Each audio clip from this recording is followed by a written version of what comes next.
ರಾಜ್ಯ ರಾಜಕೀಯದಲ್ಲಿ ಸಿಎಂ ಬದಲಾವಣೆಯ ವಿಚಾರ ಸಾಕಷ್ಟು ಕೇಳಿ ಬರ್ತಾ ಇದೆ.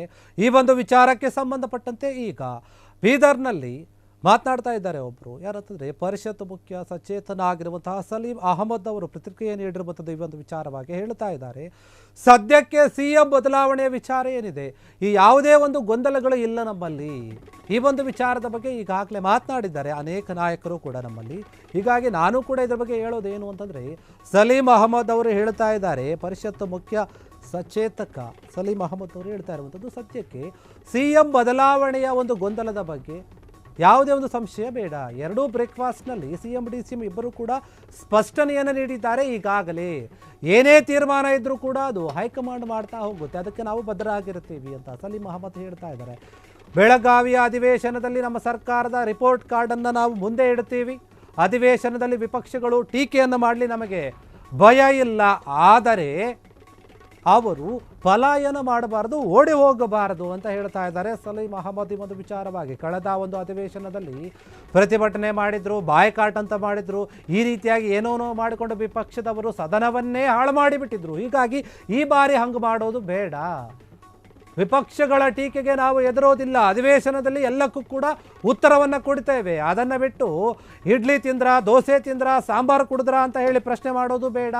ವಿಪಕ್ಷದವರು ಅಧಿವೇಶನಗಳಲ್ಲಿ ಸಮಸ್ಯೆಗಳ ಬಗ್ಗೆ ಚರ್ಚೆಯನ್ನು ಮಾಡಲಿ, ಬೇರೆ ಯಾವುದನ್ನು ಮಾತನಾಡೋದು ಬೇಡ ಅಂತ ಹೇಳಿ ವಿಪಕ್ಷಗಳಿಗೆ ಮನವಿಯನ್ನು ಮಾಡಿದ್ದಾರೆ ಸಲೀಂ ಅಹಮದ್ ಈ ಒಂದು ವಿಚಾರವಾಗಿ. ಯಾಕಂದರೆ ಬೆಳಗಾವಿಯಲ್ಲಿ ನಡೆಯುವಂತಹ ಒಂದು ಚಳಿಗಾಲದ ಅಧಿವೇಶನ ಇದೆ, ಅದರ ಬಗ್ಗೆ ನಮ್ಮ ಫೋಕಸ್ ಇದೆ.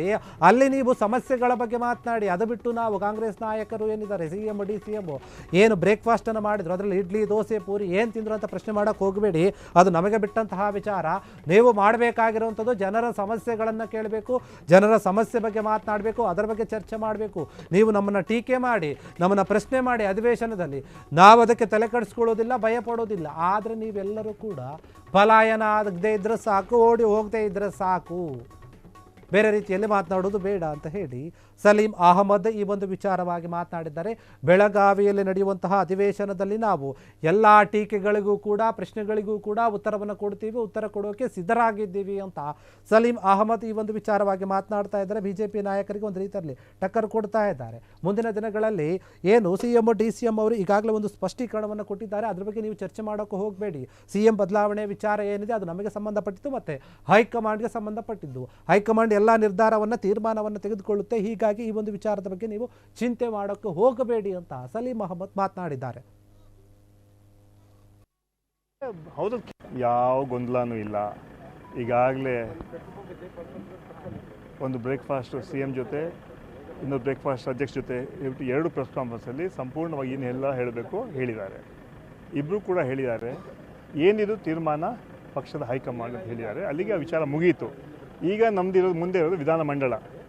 ಬೆಳಗಾಮಲ್ಲಿ ಸೆಷನ್ ನಡೆಯುತ್ತೆ, ಸುಮಾರು 19 ಸೆಷನ್ ಇದೆ. ಈ ಸೆಷನ್ನಲ್ಲಿ ನಮ್ಮ ಸರ್ಕಾರದ ನಮ್ಮ ರಿಪೋರ್ಟ್ ಕಾರ್ಡು, ನಾವೇನು ಸರ್ಕಾರದ ಕಳೆದ 2 ವರ್ಷ ಏನೆಲ್ಲ ಕೆಲಸ ಮಾಡಿದ್ದೀವಿ ಜನರ ಮುಂದೆ ಇಡ್ತೀವಿ. ಆ ಕ್ರಮ ಜನರಿಗೆ ಹೇಳ್ತೀವಿ. ಮುಂದೆ ಏನು ಮಾಡಬೇಕು ಅದು ಕೂಡ ಹೇಳ್ತೀವಿ. ಅದ್ರ ಮೂಲಕ ಇವತ್ತೇನೋ ಟೀಕೆ ಮಾಡಬೇಕಂದ್ರೆ ಅಲ್ಲಿ ಟೀಕೆ ಮಾಡಲಿ. ಅದನ್ನು ಬಿಟ್ಟು ಫಲಾನುವಾದ ಮಾಡ್ತಾ ಇರ್ತಾರೆ. ನಾನು ನೋಡಿದೆ ಅಸೆಂಬ್ಲಿ ಸೆಷನಲ್ಲಿ ಬೆಂಗಳೂರಲ್ಲಿ ಬೆಳಿಗ್ಗೆ ಪ್ರೊಟೆಸ್ಟು, ಬಾಯ್ಕಾಟ್, ಇಡೀ ನಮ್ಮ ಸದನ ಸಮಯ ಹಾಳು ಮಾಡಿದ್ದೆ BJP JDSನವರು. ಆದರೆ ತಮ್ಮ ಮೂಲಕ ಮನವಿ ಮಾಡ್ಕೊಳ್ತೀನಿ, ಅದು ಚೀಫ್ ವಿಪ್ ನಾನು, ದಯವಿಟ್ಟು ಕೈ ಮುದ್ದು ಕೇಳ್ಕೊಳ್ತೀವಿ, ಚರ್ಚೆ ಮಾಡಿ, ಫಲಾನುವಾದ ಮಾಡಬೇಡಿ. ಹೌದಲ್ಲಿ ಕೂತ್ಕೊಂಡು ಚರ್ಚೆ ಮಾಡಿ. ನಿಮಗೆ ಜನ ಕಳಿಸಿದ್ರು ಚರ್ಚೆ ಮಾಡಲಿಕ್ಕೆ, ಸಮಸ್ಯೆಗೆ ಸಮಾಧಾನ ಹೊಡಲಿಕ್ಕೆ, ವಿಧೇಯಕಗಳನ್ನು ಪಾಸ್ ಮಾಡಲಿಕ್ಕೆ ಆ ಕೆಲಸ ಮಾಡಿ. ಏನಾದರೂ ಸಮಸ್ಯೆಗಳಿದ್ದರೆ ಹೌದಲ್ಲಿ ಕೇಳಿ, ಅದಕ್ಕೆ ಉತ್ತರ ನಾವು ಕೊಡ್ತೀವಿ. ಅದೇನೂ ಇಲ್ಲ, ನಿಮ್ಮ ಹತ್ರ ಯಾವ ಸಮಸ್ಯೆನೂ ಇಲ್ಲ. ನೀವು ಸಮಸ್ಯೆ ಏನು ಹೇಳಿದ್ರೆ ಇಡ್ಲಿ ತಿಂದ್ರ, ದೋಸೆ ತಿಂದ್ರ, ಉಪ್ಪಿಟ್ಟು ತಿಂದ್ರ ಅಂತ ಇಷ್ಟೇ ನಿಮಗೆ. ಜನರ ಕಷ್ಟಗಳಿಗೆ ಇವತ್ತು ಮೆಕ್ಕೆಜೋಳ ಸಮಸ್ಯೆ ಏನಾಗಿದೆ, ಕೇಂದ್ರದಲ್ಲಿ ಏನು ಮಾಡ್ತಾರೆ? ಕೆಲವು ನಾಲಾಯಕಗಳು ಕೂತಿದ್ದಾರೆ ಡೆಲ್ಲಿಯಲ್ಲಿ, ಹೆಸರುಗಳು ಹೇಳಬಾರ್ದು ನಾನು. 5 ಜನ ಕೇಂದ್ರ ಮಂತ್ರಿಗಳಿದ್ದಾರೆ, ನಿರ್ಮಲಾ ಸೀತಾರಾಮನ್ ಇದ್ದಾರೆ, ಪ್ರಹ್ಲಾದ್ ಜೋಶಿ ಇದ್ದಾರೆ. ಏನು ಮಾಡ್ತಾ ಇದ್ದಾರೆ? ಯಾಕೆ ರಾಜ್ಯಕ್ಕೆ ಅನ್ಯಾಯ ಮಾಡ್ತಾ ಇದ್ದ? ಬಿಕಾಸ್ ಕರ್ನಾಟಕ ಕಾಂಗ್ರೆಸ್ ಪಕ್ಷ ಅಧಿಕಾರಕ್ಕೆ ಇದೆ ಅಂತ ಮಾತ್ರ ನೀವು ಮಾಡ್ತಾ ಇರೋದಾ? ಜನ ಕ್ಷಮಿಸೋದಿಲ್ಲ. ಮೇಕೆದಾಟು ಕಾರ್ಯಕ್ರಮ ಇರ್ಬೋದು, ಮಾದಾಯಿ ಇರ್ಬೋದು, ಇದೆಲ್ಲ ಯಾಕೆ ನೀವು ಸಮಸ್ಯೆ ಕ್ಲಿಯರ್ ಮಾಡ್ತಾ ಇಲ್ಲ? ಜೋಶಿಯವರು ಹೇಳಿದ್ರು ಹುಬ್ಳಿಯಲ್ಲಿ 2 ವರ್ಷ ಹಿಂದ್ಗಡೆ ನಾವು ಪ್ರೊಟೆಸ್ಟ್ ಮಾಡೋಕ್ಕೆ ಅಲ್ಲಿ ಹುಬ್ಳಿಯಲ್ಲಿ ನಾವೆಲ್ಲ ಹೋಗಿದ್ವಿ ಮಾದಾಯಿ ಬಗ್ಗೆ. 2 ತಿಂಗಳು ಕಾಯಿರಿ, ವಿಜಯೋತ್ಸವಕ್ಕೆ ಕರಿತೀವಿ ಅಂತ ಹೇಳಿದ್ರು. ವಿಜಯೋತ್ಸವಕ್ಕೆ ಹೇಳಿ 2 ವರ್ಷ ಆಯಿತು. ವಿಜಯೋತ್ಸವನೂ ಇದೆ. ಬೇಕಂತ ರಾಜಕಾರಣ ಮಾಡ್ತಾರೆ. ನಮ್ಮ ರಾಜ್ಯಕ್ಕೆ ಬರುವಂಥ ಅನುದಾನ ತರಂತಹ ಯೋಗ್ಯತೆ ಕೆಲವು ಮಂತ್ರಿಗಳಿಗೆ, MP ಗಳಿಗಿಲ್ಲ. ಇದೆಲ್ಲ ರಾಜಕೀಯ ಬಿಟ್ಟು ಈಗಾಗಲೇ 8ನೇ ತಾರೀಕು ಸಭೆ ಇದೆ. ಕ್ಷಣ ಕ್ಷಣದ ಸುದ್ದಿಗಳಿಗಾಗಿ ಫ್ರೀಡಂ ಟಿವಿ ಸಬ್ಸ್ಕ್ರೈಬ್ ಮಾಡಿ, ಲೈಕ್ ಮಾಡಿ ಹಾಗೂ ಫಾಲೋ ಮಾಡಿ. ಹೊಸ ಸುದ್ದಿಗಳ ನೋಟಿಫಿಕೇಶನ್ಗಾಗಿ ಬೆಲ್ ಐಕಾನ್ ಮೇಲೆ ಕ್ಲಿಕ್ ಮಾಡಿ.